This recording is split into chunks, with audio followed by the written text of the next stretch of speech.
नमः शिवाय। ओम नमः शिवाय। ओम नमः शिवाय।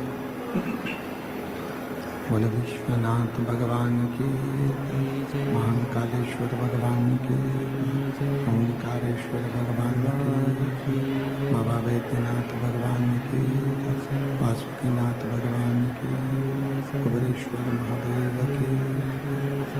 हर हर महादेव, हर हर महादेव, हर हर महादेव। बाबा देवाधिदेव महादेव भगवान शिव ओगरदानी के कालदर्शी कैलाश विनाशी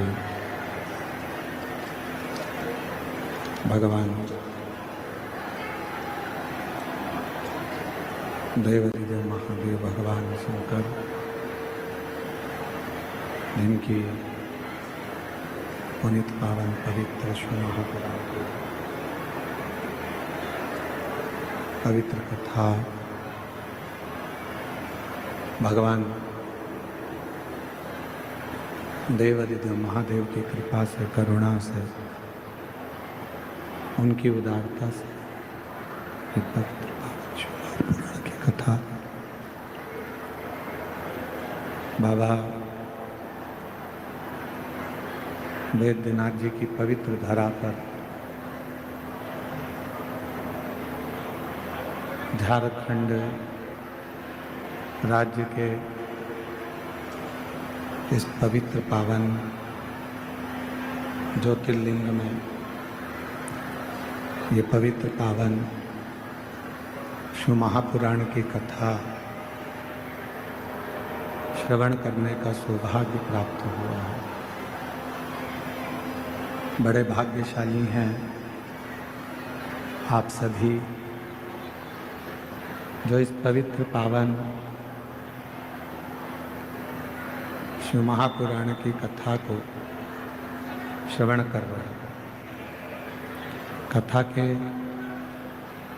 मुख्य यजमान श्री रमेश रेखा ठकराल जी, मोना ठकराल जी नरवाना हरियाणा से हैं।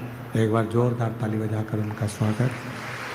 श्री दिनेश गणपति जी कावरा जी, कावरा परिवार एरंडोल, श्री माली राम दर्शन देवी अग्रवाल जी कलकत्ता,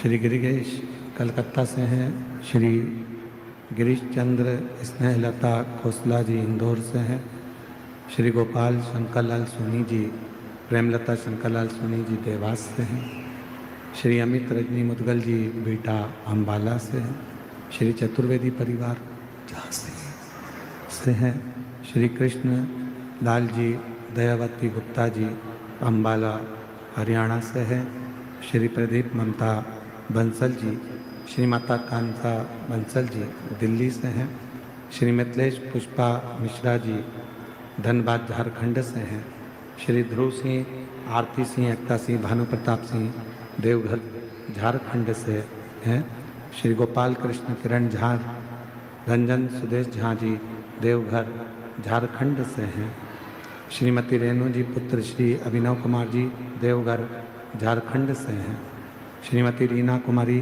वीरेंद्र कुमार चौधरी जी देवघर झारखंड से हैं, श्रीमती मंजू संजीव शर्मा जी, ऋषभ शर्मा जी दिल्ली से एक दिवसीय यजमान पद ग्रहण करे हैं, श्रीमती सरोज बजरंगी पांडे जी बड्डी ही जमशेदपुर से एक दिवसीय यजमान पद ग्रहण करे हैं, श्रीमती निधि देव प्रीतम सिंह जी, स्वाति शांति देवी सिंह जी मुंगेर बिहार से एक दिवसीय यजमान पद बने, श्रीमती सुनीता विनोद गुप्ता जी, विशाल नेहा गुप्ता जी अहमदाबाद से, श्री नवीन कुमार खुशबू देवी गोस्वामी जी खगड़िया बिहार से, श्री विवेक खंडेलवाल जी सिंगेश्वर बिहार से, श्री अवधेश बरनवाल जी शेतपुर गाजीपुर से, श्री विनोद अनिता सकलान्य जी दिल्ली से, श्री गौरव सुधार स्नेह सुधार कर डांगरे जी दुबई से, श्रीमती रतन कुमार दयाराम यादव जी छतरपुर मध्य प्रदेश से, श्रीमती सीमा विक्रम प्रकाश परदेसी जी जयपुर राजस्थान से,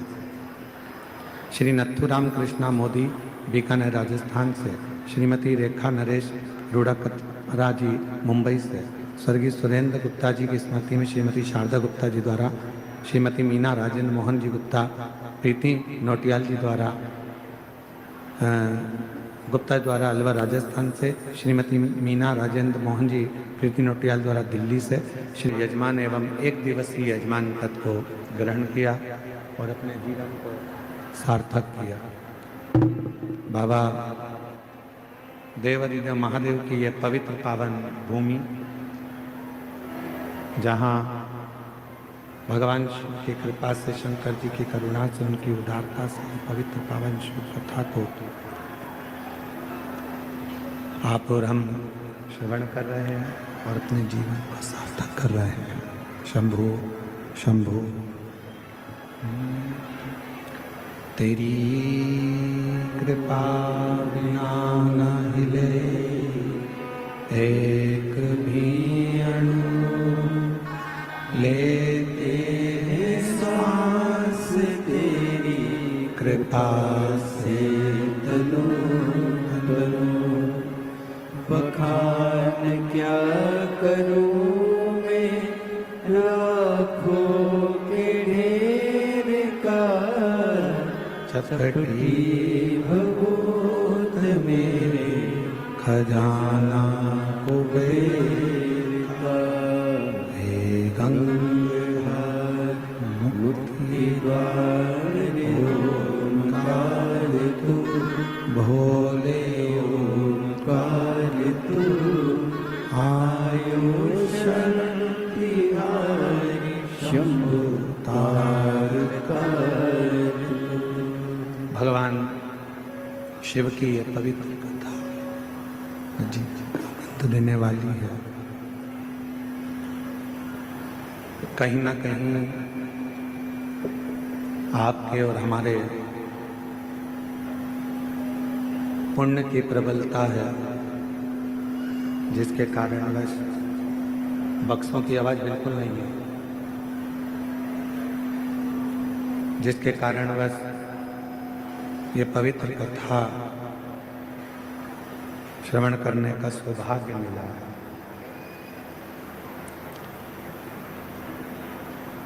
देखिए,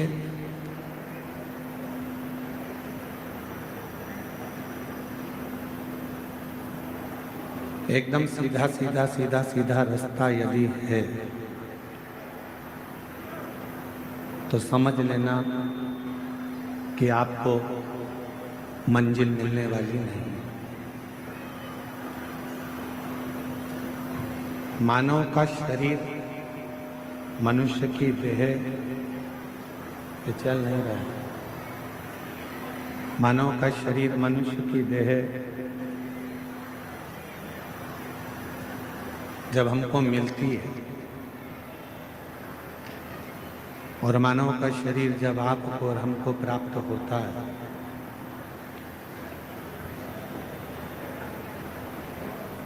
तो भगवान माता के गर्भ में भी जब रखता है तो थोड़ा आड़ा टेढ़ा कर कर रखता है।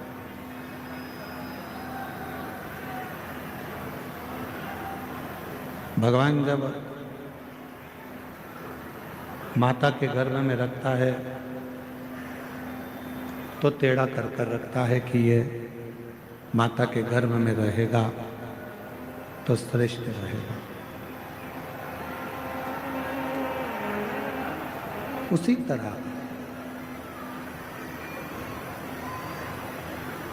शिव महापुराण की कथा कहती है, भगवान शंकर का चरित्र कहता है, शिव तत्व कहता है, भगवान देवादिदेव महादेव का चरित्र कह रहा है, भगवान शंकर की पवित्र कथा कह रही है। एकदम सीधा सीधा रास्ता यदि हमारे जीवन में हमको मिल रहा है तो समझ लेना कि मंजिल पास में नहीं है, मंजिल नजदीक में नहीं।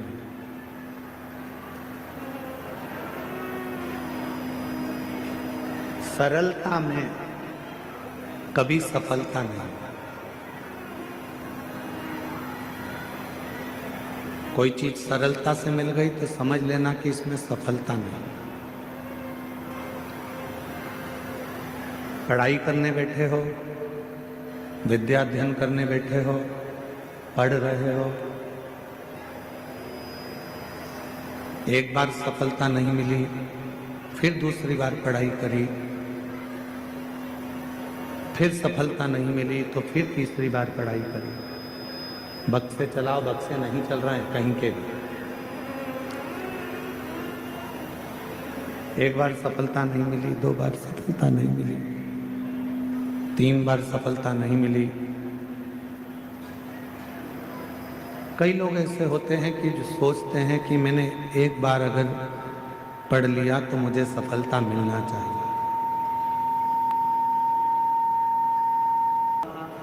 पाने के लिए, सफल होने के लिए एकदम सरल मार्ग मिल गया तो सफलता सहजता में नहीं मिल सकती। थोड़ा चलते चलते टर्न आएगा, मोड़ आएगा, कुछ मोड़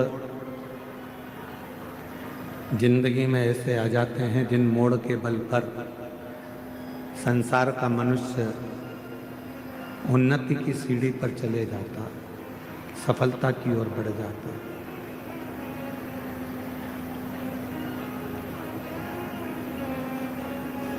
मेरा बेटा बेटियों से निवेदन है, मेरी जीजियों से निवेदन है, मेरे जीजाओं से निवेदन, ये नहीं चल रहे हैं, कान लगाओ इसमें। मेरा जीजी जीजाओं से निवेदन है, बेटियों से निवेदन है, मेरी माताओं से निवेदन है, मेरे भाई बहन से निवेदन है कि जिंदगी में यदि मानव का देह मिला है और मनुष्य का शरीर मिला है, संघर्ष से पीछे मत हटना, मेहनत से पीछे मत हटना,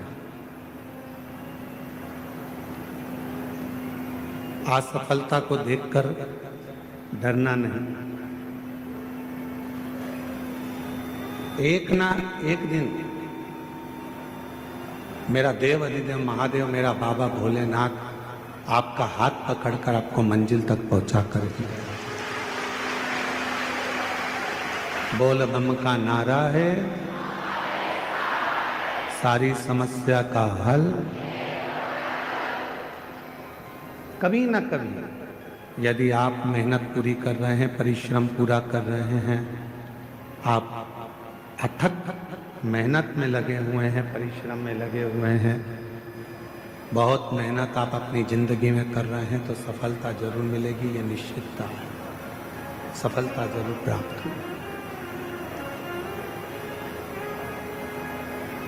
हम क्या करते हैं, अपनी आधे से ज्यादा जिंदगी तो हम विवाद में निकाल देते हैं।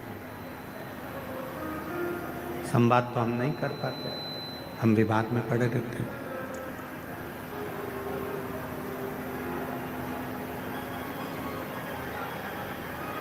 आवाज नहीं जा रही है पंडाल में।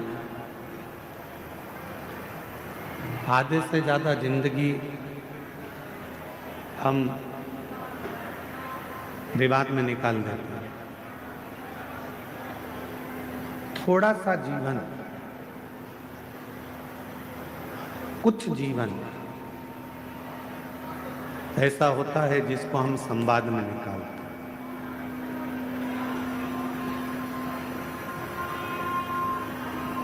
हम आपसे एक बात पूछें, जरा उत्तर दीजिएगा। स्पीकर उन बढ़ाइए, स्पीकर उनकी आवाज नहीं खुली है, स्पीकर नहीं चल रहा है।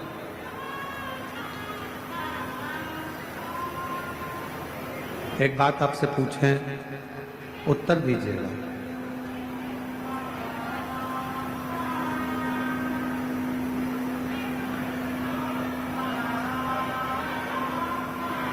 हे भैया बांटने वाले, हे बांटने वाले भैया, जो लोग रोड पर बैठे हैं, गर्मी में बैठे हैं, उधर बांटो।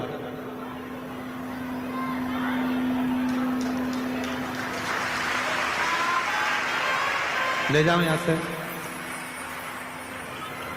जो लोग रोड पे बैठे हैं, गर्मी में बैठे हैं, धूप में बैठे हैं, उनको दीजिए। मेरी जीजियां अपने साथ में 2 पानी की बोतल लाई हैं।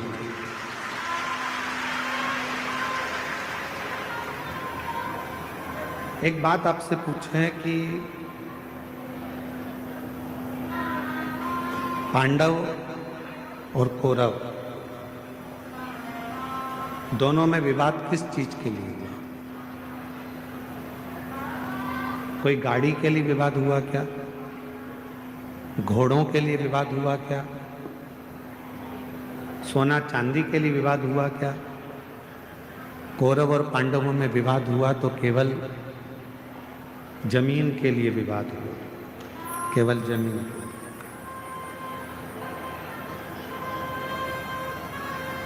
गया और केवल जमीन के लिए विवाद हुआ। अब हम आपसे पूछें, कौरव चले गए, पांडव चले गए, जमीन क्या उनके साथ गई? जम के तो बोलो, नहीं। कौरव गए, पांडव गए, पर जमीन उनके साथ नहीं गई। जमीन नहीं गई। जमीन वहीं की वहीं पड़ी हुई है। जमीन वहीं की वहीं है, जमीन कहीं नहीं गई। जमीन वहीं की वहीं रह गई। कौरव चले गए, पांडव चले गए, जमीन वहीं की वहीं पर छूट गई, वहीं छूट गई। कितना लड़े, कितना विवाद हुआ, पूरी की पूरी सेना चली गई, पूरा की पूरा कुल चले गया, पूरा की पूरा परिवार चले गया, और जमीन वहीं की वहीं पड़ी रही। वहीं। अब हम आपसे एक बात कहें, कल सवेरे 8 बजे से 11 बजे तक कथा हो जाएगी। 11 बजे के बाद आप अपने घर चले जाओगे, जमीन साथ लेके जाओगे? बोलो तो जम के, नहीं ना। तो जहां जगह मिले, जैसी जगह मिले, जितनी देर बाबा का ये कथा मिल रहा है, 2 मिनट, 5 मिनट, आधा घंटा, 15 मिनट, 20 मिनट, 25 मिनट, जो मिल जाए, बाबा की उस कथा को दिल से सुनो, दिल से श्रवण कर लो, अपनी जिंदगी को धन्य बना लो, सार्थक बना लो, अपना जीवन धन्य कर लो।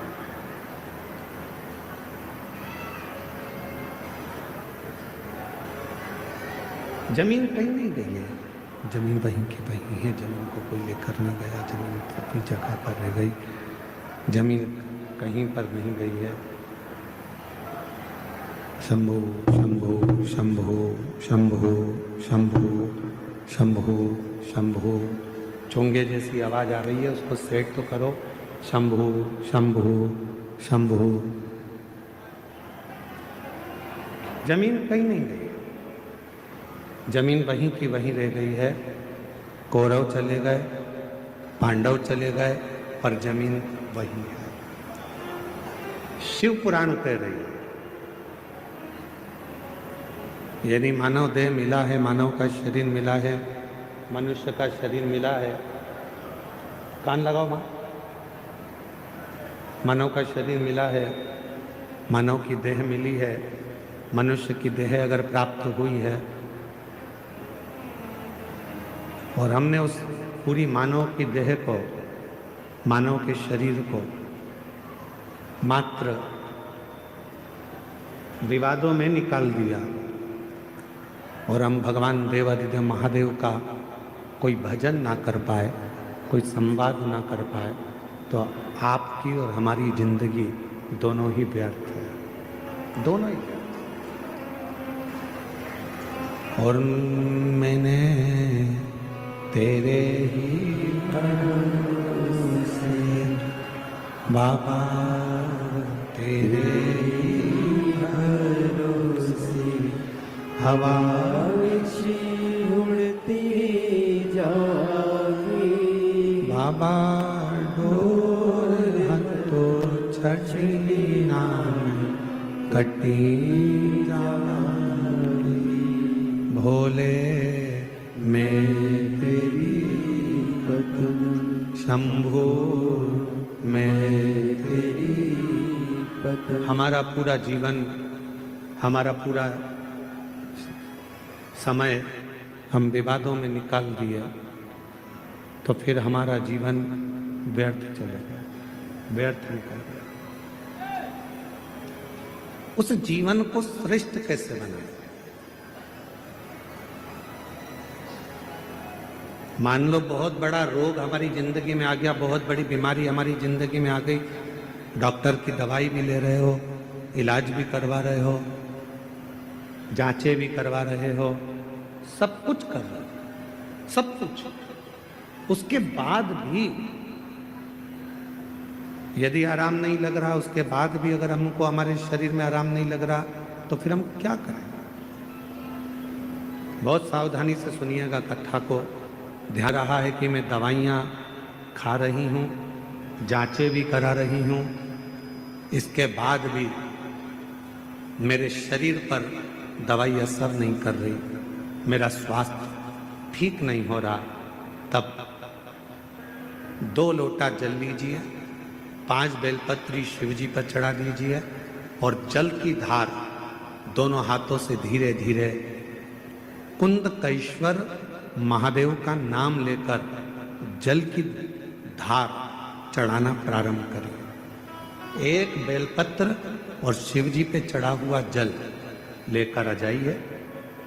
जल को सुबह पी लीजिए, बेलपत्र को प्रदोष काल के समय पर चबा चबा कर खाना प्रारंभ कर लीजिए। दवाई लगना चालू हो जाएगी, शरीर को आराम लगना प्रारंभ हो। दवा नहीं छोड़ना है। हम पहले भी अपनी कथा में कहे, डॉक्टर शंकर भगवान का एक रूप होता है, शिव का एक स्वरूप है डॉक्टर। डॉक्टर बोले दवा लो, लेते रहो। डॉक्टर बोले जांच कराओ, जांच कराओ। डॉक्टर की दवा खाते खाते हमको दवा के साथ में थोड़ी सी भगवान देवादिदेव महादेव की दुआ की जरूरत है। दवा और दुआ दोनों साथ चलेगी तो तुम शीघ्र अतिशीघ्र स्वस्थ हो। कई लोग ऐसे भी हैं संसार में जो आडंबर में फंसे हुए हैं, ढोंग में फंसे हुए हैं, पाखंड में फंसे हुए हैं। किसी के यहाँ जाकर पूछ लिया कि मेरा शरीर में ऐसा हो गया, किसी ने कह दिया तुम्हारे रिश्तेदार ने ऐसा कर दिया, तुम्हारे परिवार वाले ने ऐसा कर दिया, इसलिए तुम्हारे साथ में ऐसा हो गया। हम उसके पीछे पड़ गए और हमने इलाज नहीं करवाया, आखिरी में हमारा शरीर और बेकार हो गया।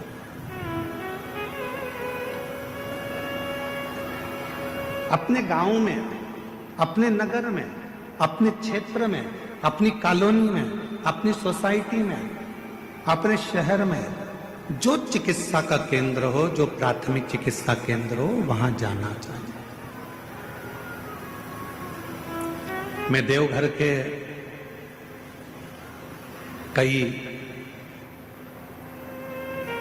इस देवघर के कई बेटा बेटियों को बहुत बहुत धन्यवाद देना चाहूंगा। इस देवघर के कई बिहार से आए हुए बेटा बेटियों को मैं धन्यवाद देना चाहूंगा। अपना अपना यूट्यूब चैनल वो चलाते हैं, यूट्यूबर हैं, पर हमने अपनी जिंदगी में पहली बार देवघर के ऐसे यूट्यूबर देखे जिन्होंने कथा की एक एक बात अपने यूट्यूब पर डाली। भीड़ ज़्यादा है, घर से कथा सुनना। देखो यहाँ बैठने की व्यवस्था इतनी है, सावधानी से जाना। रेलवे स्टेशन से कथा स्थल इतनी दूर है, बस स्टैंड जाओगे तो वहाँ से ये इतनी दूर है, वहाँ पर ऐसी व्यवस्था है, वहाँ वैसी व्यवस्था है। मैं एक एक बेटा बेटी को जिन्होंने अपने यूट्यूब चैनल पर, यूट्यूबरों ने जो अपने चैनलों पर डाला और लोगों को मार्ग बताया, आज तुम्हारा यूट्यूब चैनल धन्य हो गया, सार्थक हो गया।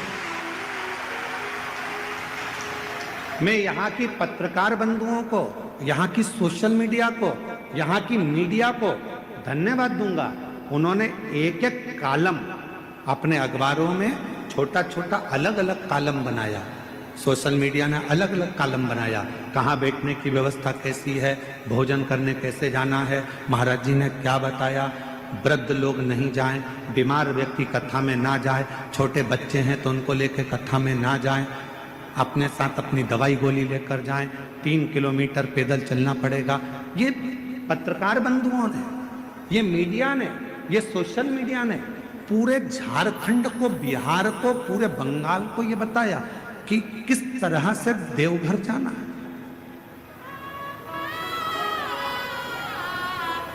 किस तरह से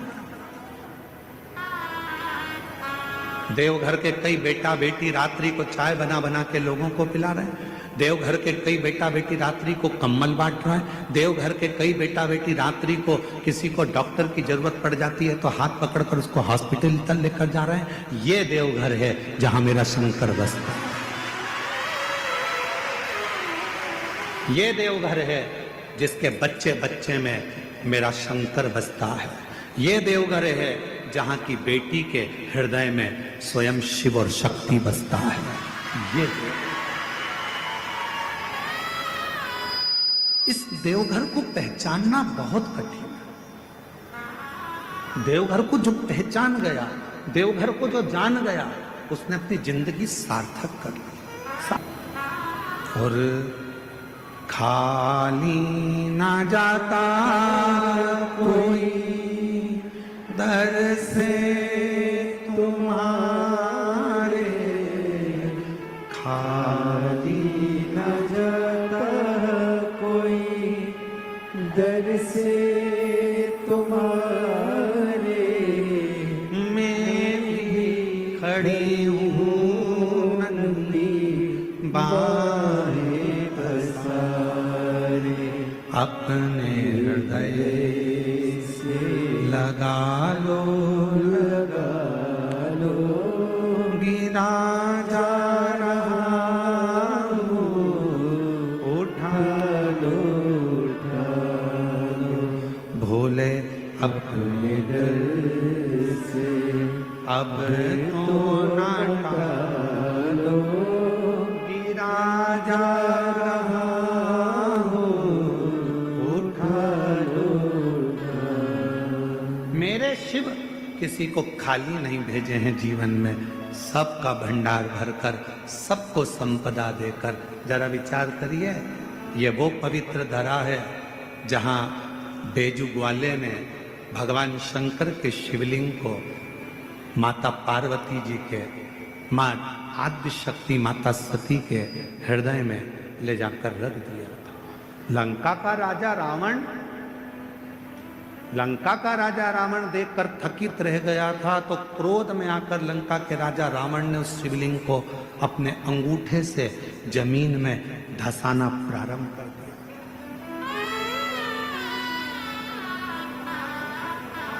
पहले तो शिवलिंग उठाना चाहा पर उठा ही नहीं। जब शिवलिंग नहीं उठा तब अपने अंगूठे से भूमि पे उसको दबाना प्रारंभ कर। फिर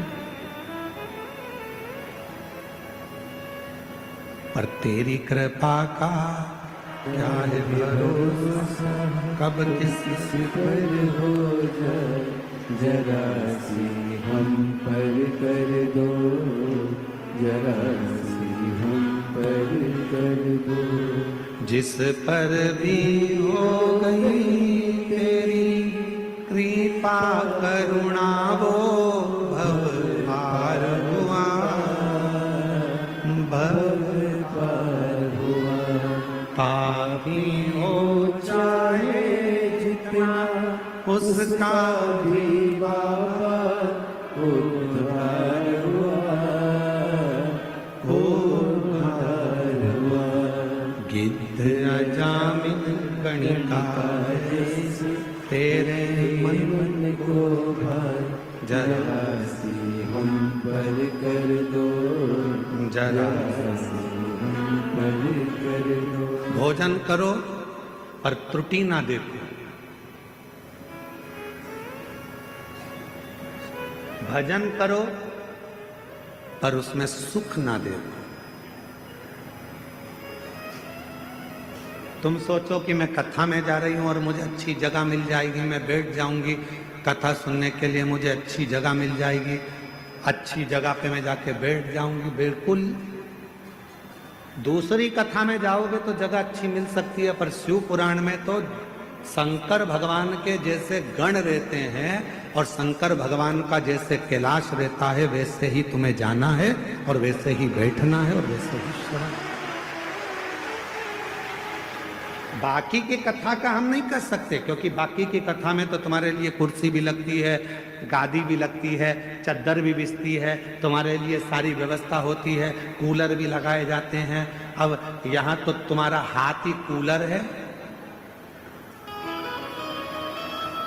और तुम्हारा पूरा प्रांगण, जहां तुम कथा को श्रवण करने, चाहे रोड पर बैठे हो, चाहे दुकान में बैठे हो, चाहे गाड़ी में बैठे हो, चाहे पंडाल में बैठे हो, चाहे तुम अपने घर में बैठे हो, जितनी देर तक शिव महापुराण की कथा तुम्हारे घर में चलती है, जितनी देर तुम्हारा मन शंकर की कथा में लगा रहता है, उतनी देर तक ये विचार करना कि तुम कैलाश पर बैठकर शिव पुराण की कथा को श्रवण।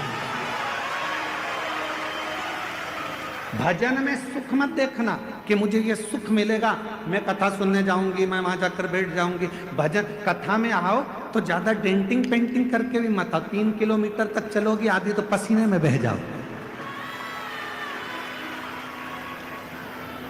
अब मालूम पड़े तुमने पेंसिल से लाइन खींची, फिर डब्बा भरा, फिर इधर इधर कुछ चिपका के, फिर धागे से ऐसा कर कुरा के, फिर डेंटिंग पेंटिंग करके, सिर पे पल्लू लेके, सास के पांव छू के, पूछा कहाँ जा रही है? कथा में। किसकी? सीवर वाला महाराज आया है ना, उनकी कथा में। अच्छा, हाँ जा बेटा, अभी तो तू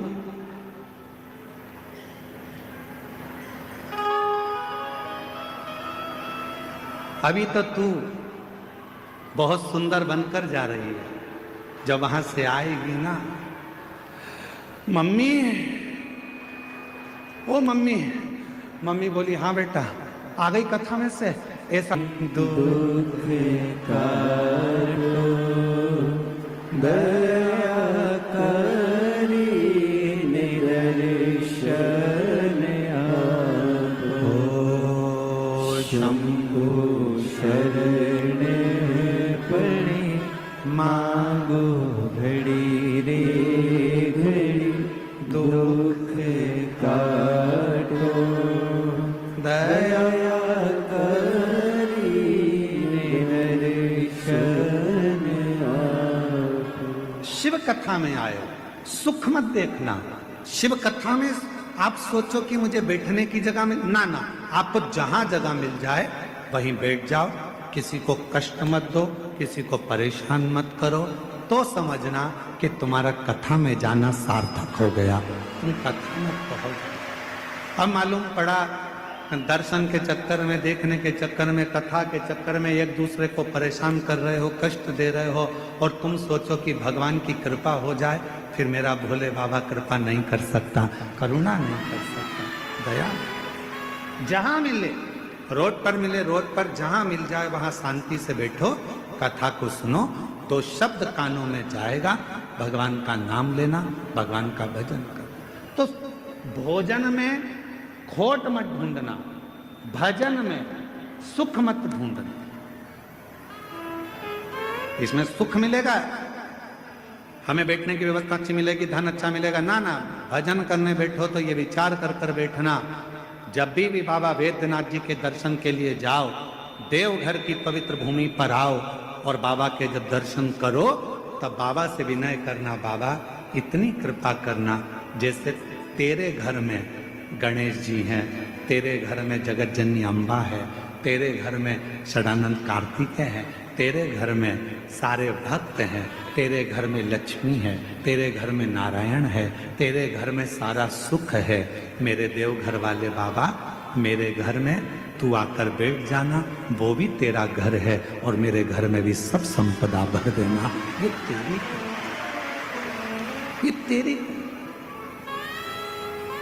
ये तेरी करुणा।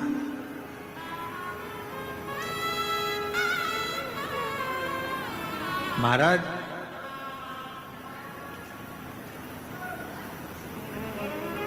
बालों को काला करो,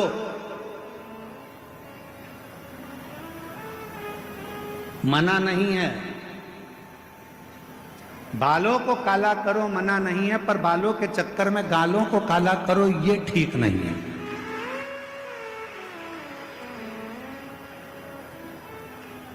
कमाओ मना नहीं है, खूब कमाओ मना नहीं है, भजन करो मना नहीं है, कथा सुनो मना नहीं है, पर तुम्हारे कमाने के चक्कर में किसी को दुख मिले, तुम्हारे भजन करने के चक्कर में कथा सुनना है, इधर से धक्का दो उधर से धक्का दो, तुम्हारे भजन के चक्कर में किसी को दुख हो तो वो कथा सुनना सार्थक नहीं है, वो भजन सार्थक, वो श्रेष्ठता नहीं।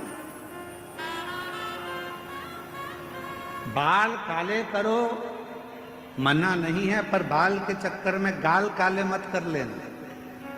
भजन करो मना नहीं है, कमाओ मना नहीं है, दुकान चलाओ, व्यापार करो, नौकरी करो, सर्विस करो, जब तक तुम्हारा शरीर भगवान ने अच्छा बना कर रखा है, मेरा भोले बाबा तुमको स्वस्थ बना कर रखा है, इस शरीर से खूब कमाओ मना नहीं है। मेरा कुबेर भंडारी, मेरा वैद्यनाथ बाबा, तुम सबके घर के खूब भंडार भरे।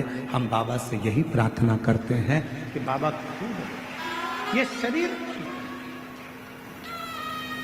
ये शरीर श्रेष्ठ है, खूब कमाओ, खूब आगे बढ़ो। पर कभी कभी ऐसी जिंदगी में आ जाता है कि हमारे जीवन में एक आध समय ऐसा आता है कि खूब होने के बाद भी धीरे धीरे धीरे धीरे वो कम हो जाता है। उसका कारण क्या है? शिव महापुराण का एक सुंदर चरित्र है। भगवान शंकर का एक बड़ा सुंदर चरित्र, बड़ा सुंदर चरित्र शिव महापुराण में आता है। एक सुख नाम के राजा थे। बहुत सावधानी से सुनना, आज कथा का छठा दिन है। आज कथा की शिवरात्रि है। कल कथा पंडाल में सुबह 8 बजे से 11 बजे तक हो जाएगी, 1 बजे टीवी पर आएगी। बहुत सावधानी से कथा का रसतत्व ग्रहण करिएगा। बहुत दूर दूर से आए हो, 200-500 रुपये खर्च कर कर आए हो, बहुत ध्यान लगाना। आज कथा के बाद में बाबा से विनती कर, झोली पसार कर कर कह कर जाना, मेरी झोली तू भरना, 3 महीने में मुझे जो मांगा है वो दे देना, फिर कथा के पंडाल में जाकर पत्र अवश्य लिख कर दो। बहुत अच्छा वैभव था उनका, बहुत धन था उनके पास, कोई संपदा की कमी नहीं थी उनके पास, बहुत बेटा। धर्म पत्नी भी बहुत अच्छी थी, बच्चे थे वो भी अच्छे थे।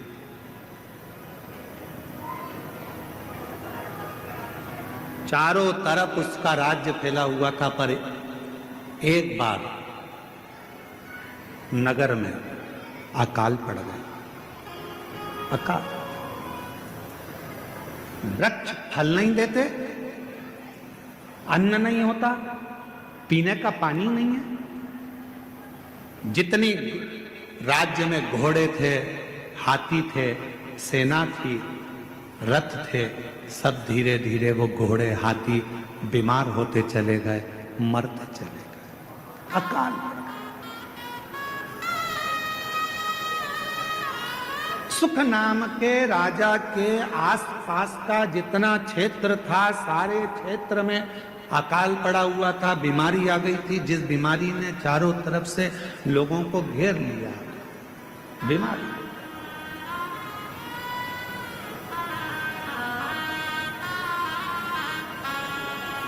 जब बीमारी आती है तो कुछ सिखा के जाती है।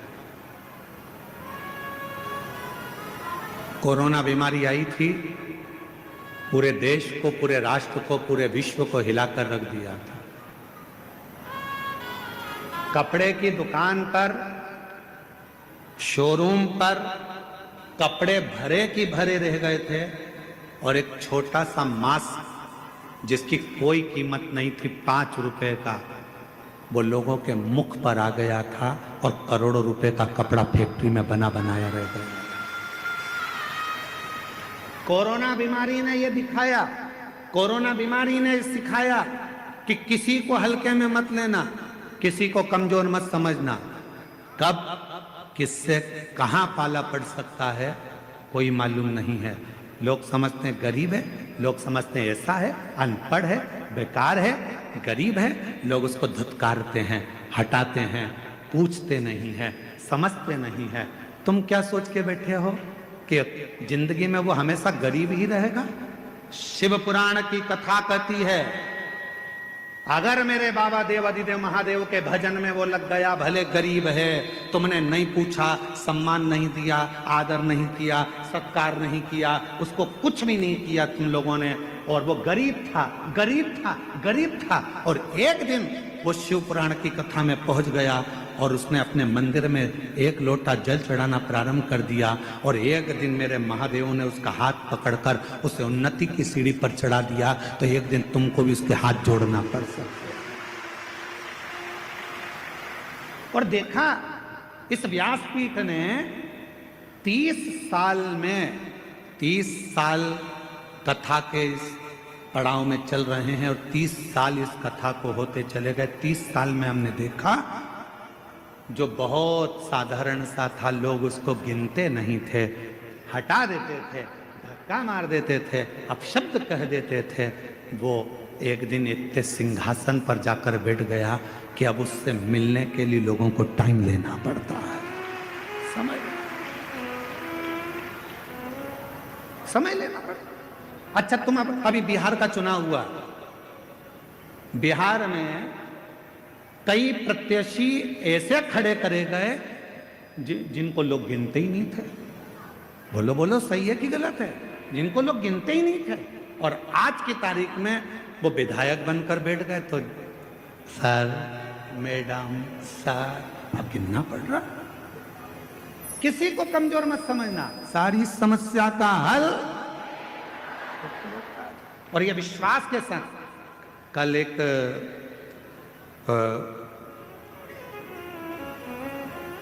बिहार के ही एक क्षेत्र के कल एक एसडीएम और एक कोई कलेक्टर महोदय दोनों आए थे। उन्होंने बाहर परिचय नहीं दिया, पर यहाँ आकर परिचय दिया कि मैं इस क्षेत्र का एसडीएम हूँ, और एक आए थे कि मैं इस क्षेत्र का कलेक्टर। हमने कहा आप अंदर जाकर बैठे हुए थे, आप लोगों ने कुर्सियां नहीं ली? तो कहने लगे, गुरुजी हम पढ़ाई करते थे, हमारी माँ कहती थी, वो सियोर वाला बाबा कहता है कि मेहनत कम मत करना। अगर तूने मेहनत पूरी कर ली और एक लोटा जल तूने शिव के मंदिर में चढ़ा लिया, तो तू जो चाहता है वही होगा। गुरुदेव, आज मैं कलेक्टर बनकर, इस क्षेत्र का कलेक्टर बनकर बैठा, और एसडीएम कहता है कि मेरी पत्नी ने तो आस छोड़ दी थी कि मैं बहुत उच्च पद पर पहुंचूंगा, पर मेरी पत्नी शिव के मंदिर जाती थी, कथा में मन लगाती थी, आज मैं एसडीएम पद पर। छोटा ना समझो, छोटा नहीं।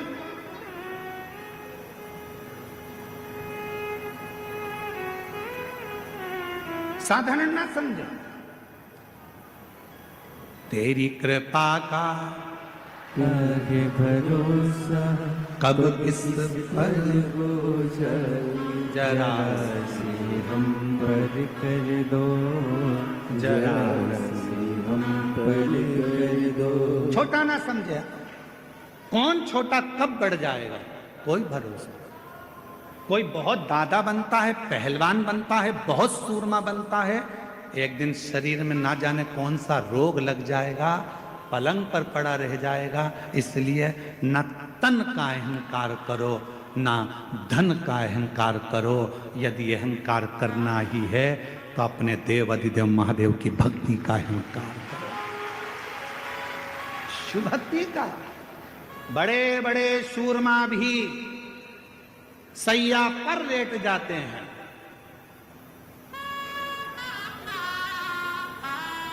बड़े बड़े सूरमा भी सैया पर लेट जाते हैं, और एक दिन ऐसा आता है कि करोड़पति भी हाथ खाली उस परमात्मा के दरवाजे तक चला जाता है।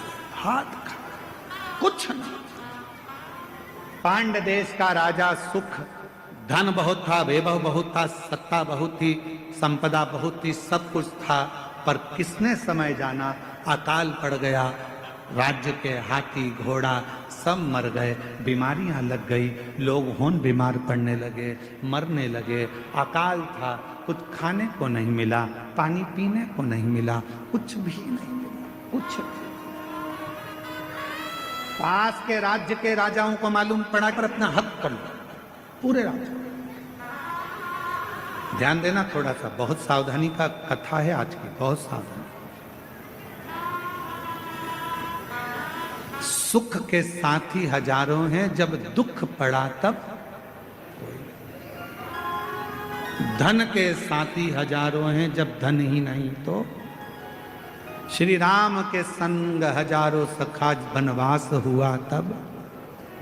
माता सीता के संग हजारों सखी, हरण हुआ तब। बावारी दुनिया मतलब की दुनिया में किसी का, किसका कौन है? किसी का कोई। महाराज राजा सुख केवल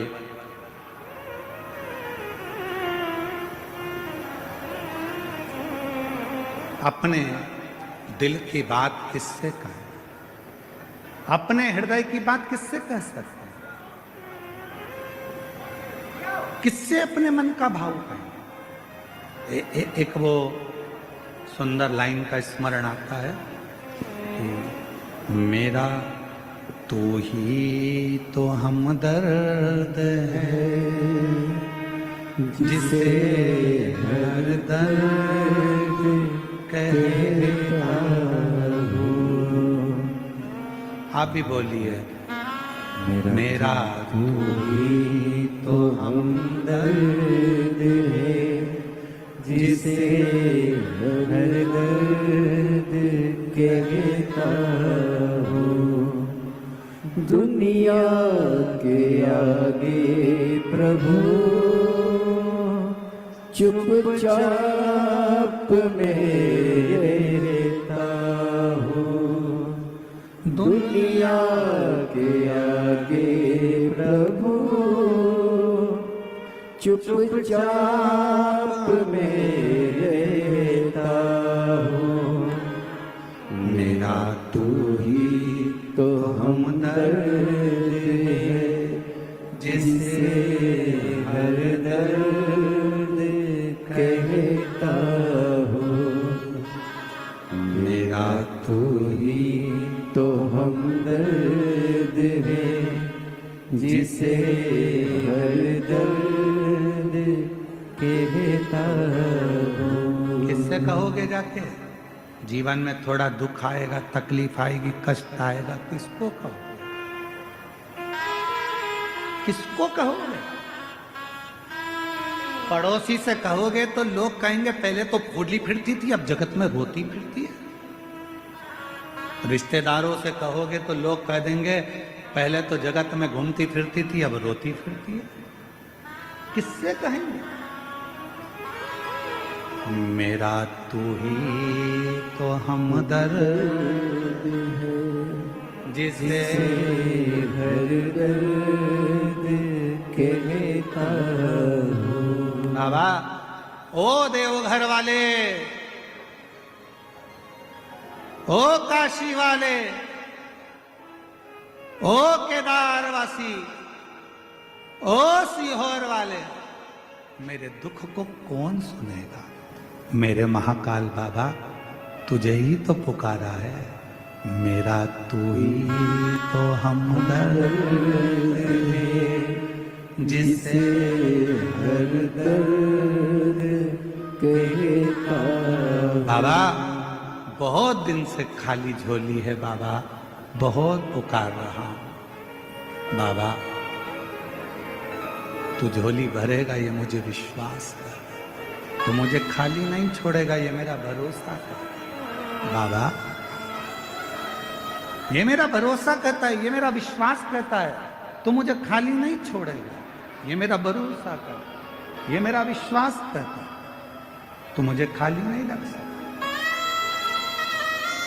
और शंभु शरण पड़ी मांगो घड़ी रे घड़ी दुख काटो दया करी दर्शन आपो शंभु शरण पड़ी मांगो घड़ी रे घड़ी। हमारे बीच में डॉक्टर साहब दुबे जी सांसद महोदय पधारे हैं। जोरदार ताली बजाओ। डॉक्टर श्री निशिकांत जी दुबे जी सांसद महोदय, जिनका इस कथा में, इस पूर्ण कथा के अंदर बहुत बहुत प्रत्यक्ष और अप्रत्यक्ष सहयोग रहा है। एक बार जोरदार ताली बजाकर साधुवाद।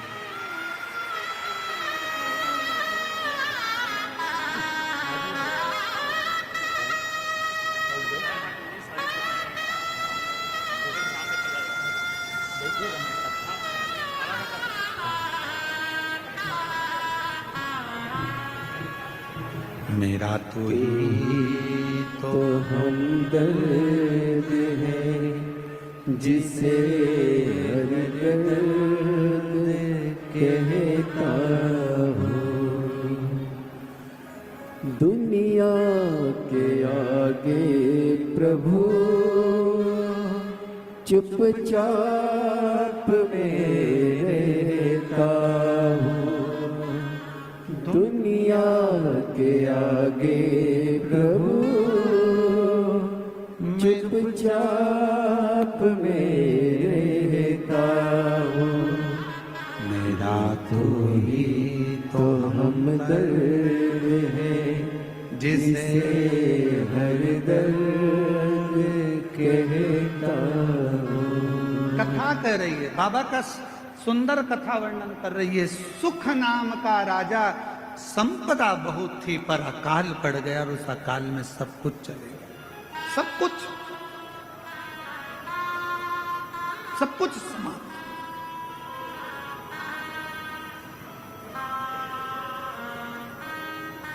अब राजा के ऊपर आसपास के राज्य के राजाओं ने आक्रमण कर दिया। राजा के ऊपर आसपास के राज्य के आक्रमण हुआ, और आक्रमण हुआ। राजा अपनी पत्नी और बच्चों के साथ और थोड़ी सी सेना को लेकर, 20-25 सेना को लेकर राजा जंगल में चले गया। कहीं ये दूसरे राजा मुझे मार ना डाले, ये दूसरे राजा मुझे समाप्त ना कर दे। चले गया दूसरे वन के अंदर गया। राजा देखा कुछ खाने पीने को मिलता नहीं, प्राप्त नहीं। बहुत रो रहा था। साथ के जितने सैनिक थे वो भी समझा रहे थे, महाराज क्यों रो रहे, क्यों, किस लिए रो रहे, तुम्हारी आंख में आंसू क्यों है? बचा नहीं सका, मेरा राज्य पूरा की पूरा चला गया और मेरे स्मरण में नहीं रहा। ये अकाल पड़ गया, पानी नहीं मिला, भोजन नहीं मिला, अन्न नहीं मिला, सामग्री नहीं मिली, सब की सब पूरा चले गया। ये मुझे दुख हो, ये महाराज क्यों चिंता करते हो?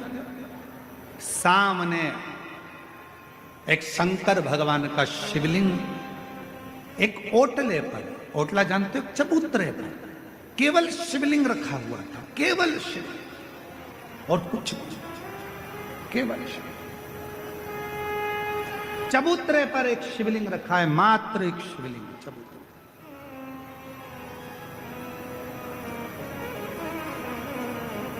सुख राजा क्या देखता है कि वहां से एक कोई पथिक जल चढ़ाकर, जल लेकर आ रहा था। वो जल राजा के पास आया, राजन, पथिक ने पूछा तुम कौन हो? आप कौन हो? पथिक पूछ रहा है आप कौन हो? राजा कहता है कि मैं पांड्य देश का राजा हूं और अकाल पड़ने के कारणवश ये सब हो गया, धन चले गया, वैभव चले गया, सत्ता चली गई, सब गया और मैं यहां आया। दूसरे राजा मुझे मार ना दें इसलिए मैं इस वन में छुप कर बैठा हूं। क्यों चिंता करते हो? ले राजन, शिव का चढ़ा हुआ जल है, थोड़ा सा पी लो। राजा ने कहा, शिव का चढ़ा हुआ जल? हाँ। राजा ने हाथ रोका और पथिक से कहा कि मैं कभी किसी का बुरा नहीं किया, मैंने कभी किसी के लिए गलत नहीं किया, मैंने कभी किसी को अपशब्द नहीं किया, फिर मेरे साथ ऐसा कैसे हो गया? और आप कह रहे हो कि हुआ मैं जल पी लूं? राजा सुख कह रहे हैं कि मैं शंकर जी का चढ़ा हुआ, मैंने किसी को अपशब्द नहीं किया, मैंने ताने नहीं दिए, मैंने गाली नहीं दी, मैंने आड़ा तिड़ा नहीं बोला, मैंने किसी का बुरा नहीं किया, मैंने किसी के लिए आड़ा तिड़ा नहीं करा, फिर ये जल क्यों? मैंने तो बुरा नहीं किया, फिर मेरा बुरा कैसे हो गया? ये बुरा हुआ कैसे? पथिक ने कहा, महाराज ये आज का नहीं है, ये पूर्व का है, पूर्व का। महाराज तुमको लगता है कि यह आज का नहीं। महाराज ये पूर्व का, और हम पहले भी कहे, कोई पिछले जन्म के अच्छे कर्म मुझे बाबा तेरा साथ मिला, कोई पिछले जन्म के अच्छे कर्म मुझे बाबा तेरा साथ मिला। जहाँ सारी दुनिया झुकती है, जहाँ सारी दुनिया झुकती है, मुझे वो आली दरबार मिला, दरबार मिला। कोई पिछले जन्म के अच्छे कर्म मुझे बाबा तेरा साथ मिला, कोई पिछले जन्म के अच्छे कर्म मुझे बाबा तेरा साथ। कोई पूर्व का अच्छा कर्म होगा, कोई पिछला जन्म अच्छा होगा, जो बाबा की इस पवित्र नगरी देवघर में शिव महापुराण की कथा श्रवण करने के लिए आप और हम बैठे। कोई पूर्व का जन्म अच्छा होगा, कोई पिछला जन्म हमारा अच्छा होगा, जो इस पवित्र धरा पर पवित्र कथा का रस तत्व हम ग्रहण करें। आप और हम सुन रहे। महाराज राजा सुख, आपके पूर्व का जन्म का भान होगा। इस जन्म में तो तुमने कोई बुरा नहीं करा। कई लोग कहते हैं मेरे पास में इतना धन था, मेरे पास ऐसा वैभव था, मेरे पास इतना सामान था, मेरे पास इतनी सत्ता थी, चला गया। जैसे एक पत्र आया था बीच में, एक पत्र अपन ने पढ़ा था, यहीं कोई सा गांव का था, तो वहां उस पत्र में अपन ने पढ़ा था कि वो उसके शोरूम में आग लग गया, पूरा इलेक्ट्रॉनिक सामान 1 करोड़ रुपए का, 1.5 करोड़ रुपए का जल गया। जलने के बाद कोई व्यक्ति आया, वो 25 लाख लेकर चले गया। फिर उसके पति को लकवा लग गया, पैरालिसिस हो गया, वो ग्रसित होकर पड़ रहा। तो अब वो सोचे कि मैंने तो कभी बुरा नहीं किया, मैंने तो सब अच्छा किया, फिर मेरा पूर्व का कर्म हमारा कोई प्रायश्चित पुराना रहा हो। जल चढ़ाना मत छोड़ना, शिव को 1 लोटा जल चढ़ाना मत छोड़ना। कितना भी दुख आ जाए, कितनी भी तकलीफ आ जाए, कितना भी कष्ट आ जाए, कितनी भी परेशानी आ जाए, अगर तुम्हारी कितनी भी परेशानी हो, कितना भी कष्ट हो, कितनी भी बीमारी हो, कितना भी दुख हो, कितनी भी तकलीफ हो, तुमने अगर 1 लोटा जल चढ़ाना नहीं छोड़ा तो निश्चित है तुम्हारे पिछले जन्म का जो कर्म है वो धीरे धीरे कट जाएगा और तुम्हारी जिंदगी फिर अच्छी हो जाएगी। कटेगा वो कर्म, कटेगा फिर कोई पूर्व का कर्म, कोई पिछले जन्म का अच्छा कर्म।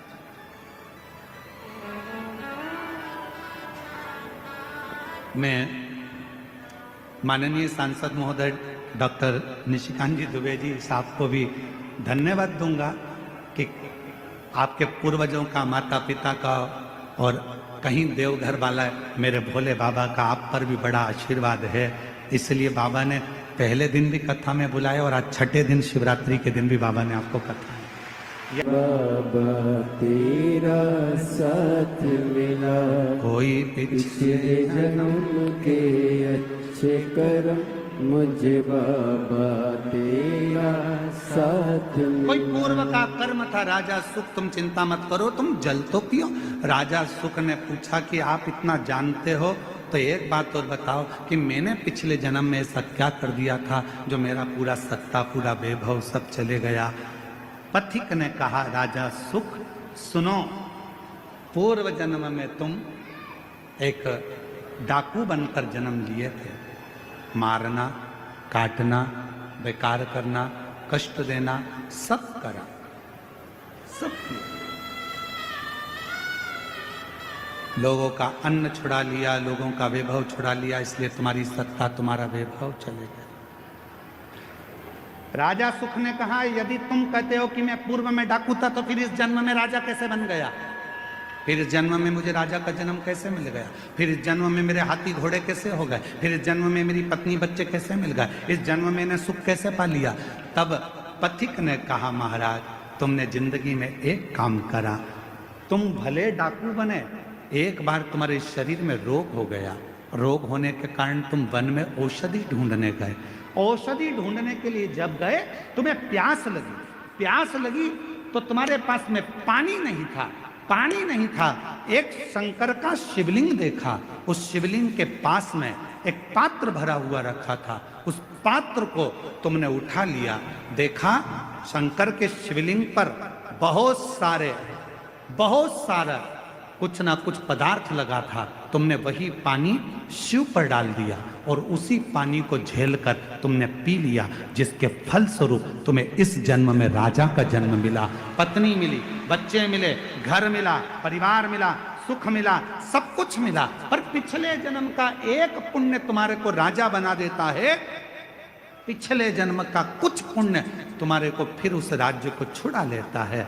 हाथ जोड़ लिए सुख ने, आप बताओ महाराज, आप आज्ञा दो, अब मुझे वो राज्य कैसे मिलेगा?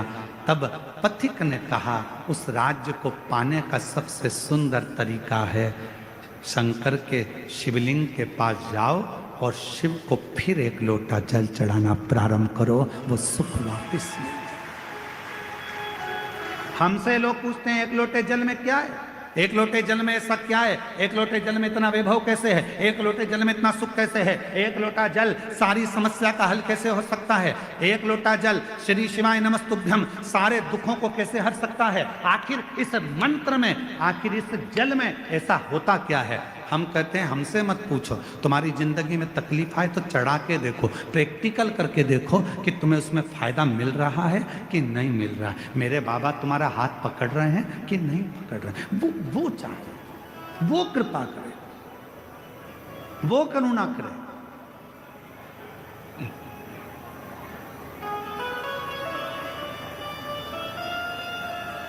जीवन का जो सुख है ऐसे ही नहीं मिला है। कई लोग कहते हैं हम तो भगवान के मंदिर जाते हैं, हम भगवान का भजन करते हैं, हम भगवान का स्मरण करते हैं, उसके बाद भी मेरे शरीर में इतना बड़ा रोग हो गया, इसके बाद भी मुझे तकलीफ आ गई, इसके बाद भी मुझे दुख आ गया, इसके बाद भी मुझे कष्ट आ गया। रोना नहीं, दुख मत होना, एक लोटा जल चढ़ाते रहना। हमारे पूर्व का कोई कर्म होगा उसको काटना है हमें, हो सकता है और तकलीफ आए उसको हमें काटना, उसे कष्ट को हमें मिटाना, शिव का नाम लेकर भगवान का भजन कर, स्मरण कर। और ये भजन के बल पर ही जीता जा सकता है महाराज।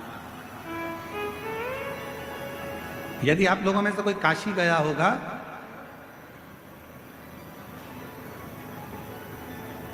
तो काशी में एक जगेश्वर महादेव है।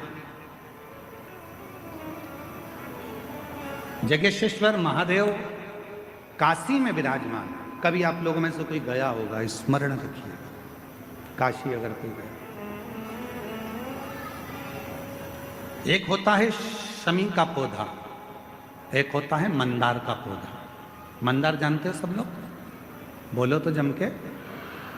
सफेद आंकड़ा भी उसको बोलते हैं, मंदार भी उसको बोलते हैं। मंदार का पौधा, और एक होता है शमी का। कहते हैं जिस व्यक्ति की जिंदगी में केवल घाटा ही घाटा लिखा हो, दुख ही दुख लिखा हो, और कई साल हो गए हों किराए के मकान में रहते हुए या तकलीफ को भोगते भोगते, परिवार में कहीं सुख है ही नहीं, दो पौधे को याद रखना। और दोनों पौधे की कथा हमने पूर्व में सुना चुके, मंदार और शमी। दोनों की कथा सुनाइए कि ये कौन से मुनि थे, कौन से ऋषि के बेटे थे, ये मंदार और शमी किसके पुत्र थे, सब कथा सुना।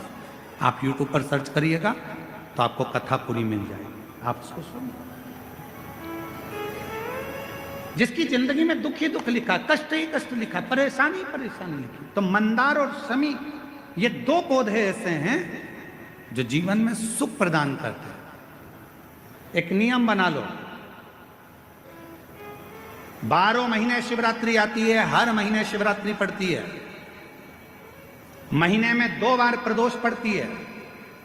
या तो प्रदोष का नियम बनाओ या शिवरात्रि का नियम बनाओ। एक काम करना चालू करो, थोड़ी सी मिट्टी शमी के पेड़ के नीचे की और थोड़ी सी मिट्टी मंदार के पौधे के नीचे की, दोनों को लाओ, अच्छा मिलाकर उसका एक शिवलिंग का निर्माण करो, और उस शिवलिंग का पूजन प्रदोष काल में शाम के समय शिवलिंग के सामने 2 घी के दिए जलाकर, जैसी घर में पूजन करते हो वैसी की वैसी पूजन करो, आरती करो, थोड़ा सा भोग लगाकर निवेदन कर उस शिवलिंग का बाद में विसर्जन करो।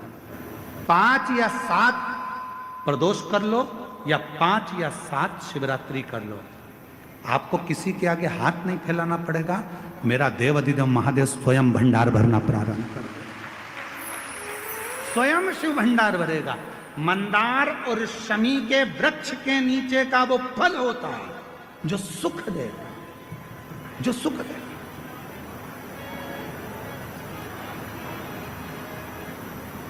जो हमें आनंद प्रदान करता है। मंदार मतलब आप लोग जानते हो, वो सफ़ेद आंकड़े की जो जड़ होती है, आंकड़ा होता है, उसके छोटे छोटे फूल होते हैं मंदार के, भगवान शंकर को चढ़ते हैं। और शमी की पत्ती तो आप लोग जानते ही हो, शमी का पत्र, इसके पौधे के नीचे और उसके पौधे, इसका वृक्ष और उसके वृक्ष के नीचे की थोड़ी थोड़ी मिट्टी प्रदोष काल में, या तो प्रदोष हो या शिवरात्रि हो, दोनों को मिलाकर उसका शिवलिंग बनाकर उसकी आराधना, उसकी अभी हम कथा में एक बड़ा सुंदर व्याख्यान बताएंगे। जब घर में एक बीमार होता है, दूसरा ठीक होता है, दूसरा बीमार होता है, तीसरा ठीक होता है, उसका भी स्मरण इसमें मंदार और शमी के पौधे के नीचे की मिट्टी का वर्णन। पर उससे पहले मैं, हमारे बीच में सांसद महोदय जी विराजमान है, मैं निवेदन करूंगा सांसद महोदय जी से कि 2 शब्द आपके सबको मिले, उसके बाद फिर कथा हम अपनी पुनः प्रारंभ करेंगे। बड़े प्रेम से जोरदार ताली बजाकर डॉक्टर निशिकांत जी दुबे जी, सांसद महोदय जी को, जिनका बहुत सुंदर सहयोग इस कथा में आनंद के साथ प्रत्यक्ष रूप से प्राप्त हुआ है, एक बार जोरदार ताली बजाकर उनके लिए साधुता के साथ में 2 शब्द उनके सुनकर फिर पुनः कथा को आगे बढ़ाएंगे। आदरणीय गुरु पंडित प्रदीप मिश्रा जी के चरणों में नमन। देवघर का सौभाग्य है, हमारा सौभाग्य है कि आप कथा करने के लिए आए। और मैंने जब 14 तारीख को पूरी कथा आपकी 3 घंटे सुनी, तो मुझे लगा कि कलयुग में आप ही जैसे लोग हैं जिनके कारण कि ये सनातन बचा हुआ है, हिंदुत्व बचा हुआ है, हिंदू बचाओ।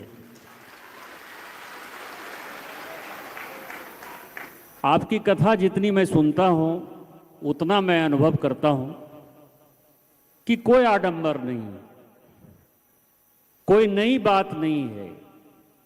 सभी ज्ञान की बातें जो लोग भूल गए, पूजा पाठ की पद्धति, संस्कृति और संस्कार जो लोग भूल गए, उन सबों को आप लोगों के सामने रखते हैं और लोगों को आप ये नहीं कहते कि मैं कुछ कर दूंगा आपके लिए।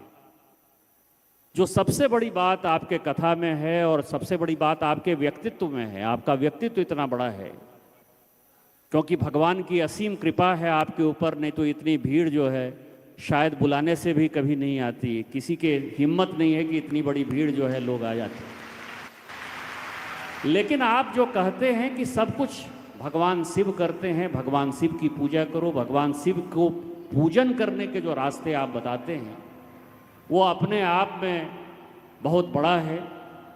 मैं इतना ही कहूँगा कि आप देवघर लगातार आते रहें।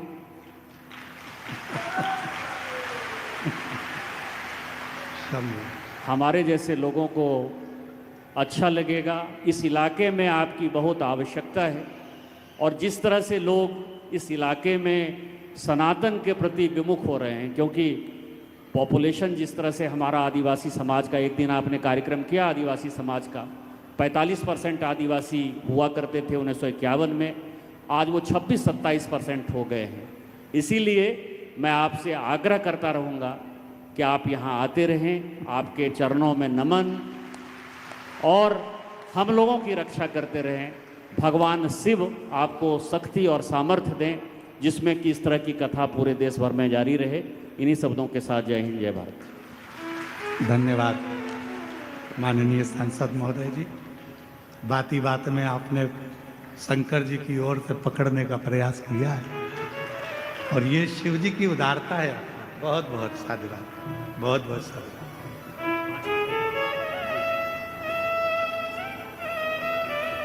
एक बार जोरदार ताली बजाएं।